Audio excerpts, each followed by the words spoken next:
It's on. So here we have a class of Targhee Yearling Ewes, and they're actually bred yearling ewes. These ewes are due to lamb in about, probably 45 to 60 days. They're either fall or spring-born yearling ewes, and of course the Targhee breed is considered a wool or a maternal breed that raises good quality wool. So we would typically judge this class with wool on them so we can evaluate their fleece quality. Unfortunately, they were just recently shorn, and I wasn't able to save their fleeces, so you could look at those. But you do have on the NSIP sheet, on the data sheet, you do have wool data or wool EBVs. We talk about the scenario again on this class. We're going to rank these ewes as part of a Targhee flock that annually shows and sells through the National Targhee Show and Sale. So again, we're looking at sheep that probably just have more growth potential, are going to look good in the show ring, but still maintain some data quality as well.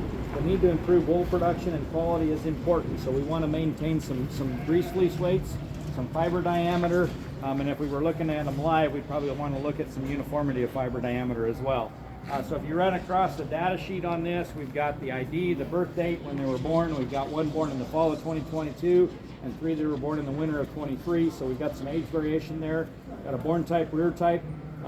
That's kind of interesting. The single, twin, triplet raised as a twin, and then we got a triplet raised ART, and the ART in my record keeping is for artificial.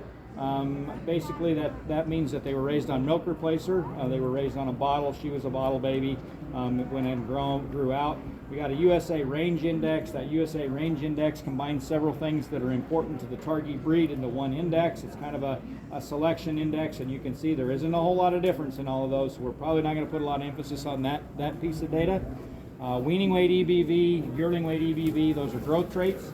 Those are measured in pounds and tell us what their potential is to grow lambs that grow better at those 2 points. And we got a yearling grease fleece weight and a yearling fiber diameter. The grease fleece weight, we want a positive number that indicates that they're growing more pounds of wool. And the fiber diameter, we want a negative or a lower number because that means their fleeces are going to be finer to an extent.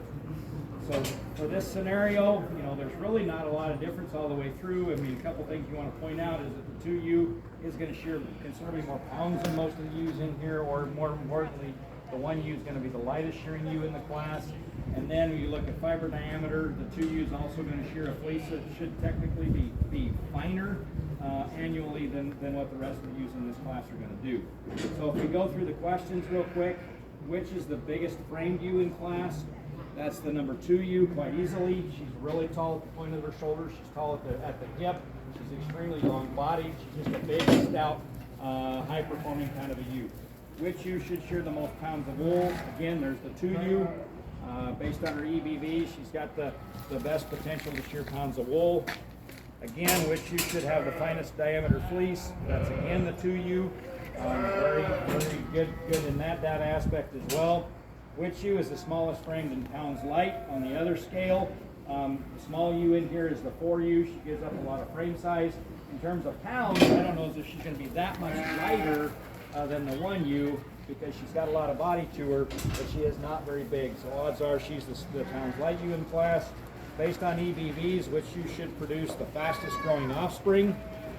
Growth, we usually measure the difference between weaning and yearling weight and figure out which one has the largest spread.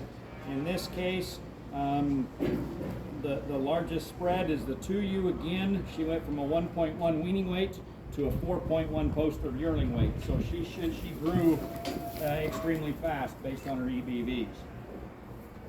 Which ewe is the whitest and most muscular ewe in class? That's kind of hard in Targhees because they're not going to have the overwhelming muscle expression that we see in the meat breeds. But if you still look down the top, you still look through the hip and the loin and down through the lower leg, that 2U's got a tremendous amount of thickness and muscle to her for this breed. 3's not far behind her. She's got some muscle as well. Which ewe was reared on milk replacer? Again, that's the 4U. She was raised artificially, so she needed some help because her mama probably didn't have any milk or had a damaged udder. In this case, she was actually a triplet, and I don't think mama could raise all 3 of them, so she was the one that got raised artificially. Which ewe has the lowest body condition, which is the thinnest, lightest conditioned ewe in this class? You can just see the spine sticking up and the hips sticking up, and the ribs show a little bit more definition. In the 1U, she's pretty thin and pretty light conditioned in this class. So that would be the answer to that question. Which ewe has the poorest rear legs? Which ewe is kind of in at her hocks? The 3 ewe wants to walk with her back legs up underneath herself quite a bit, and she gets pretty close at her hocks. Not that that's a huge issue. I'd rather them be that way than be bow-legged behind, but I definitely want to straighten her hocks out, especially if we're going to raise show sheep out of her.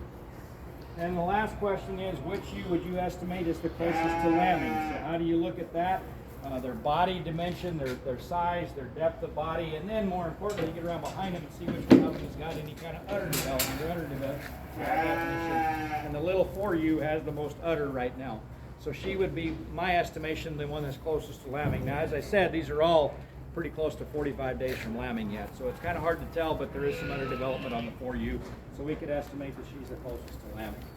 So if we talk about the scenario we're under a show sheep, which ewe's got the most show ring presence to her, which ewe's got the best fleece data, pretty easy to find the 2 ewe to win this class in my opinion. She's just a big old horse of a ewe, really long-bodied, really good design through her hip and hind legs. She tracks around the ring exceptionally well. She's maternal in her look in terms of having some depth and spring of rib. Just a really, really nice ewe to land on to win in this class.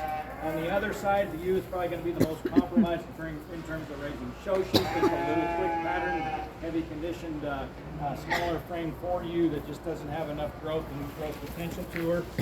She's also one of the poorer fleeced ewes in terms of her fleece data. I think we can kind of sort her to the bottom pretty quickly.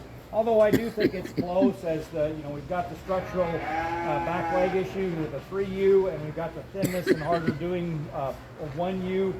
So I do think it makes it close. I went ahead and opted to use the 1 ewe in second, just because she's got more growth potential to raise bigger sheep that are going to be more competitive in the show ring environment. Put the 3 ewe in third. Hind leg structure can be somewhat hard to fix once in a while, and I think that's a detriment to her. So our ultimate final placing on this class is 2, 1, 3, 4. Cut a little harder on the top because I think we really need to find the 2 ewe for the quality she is.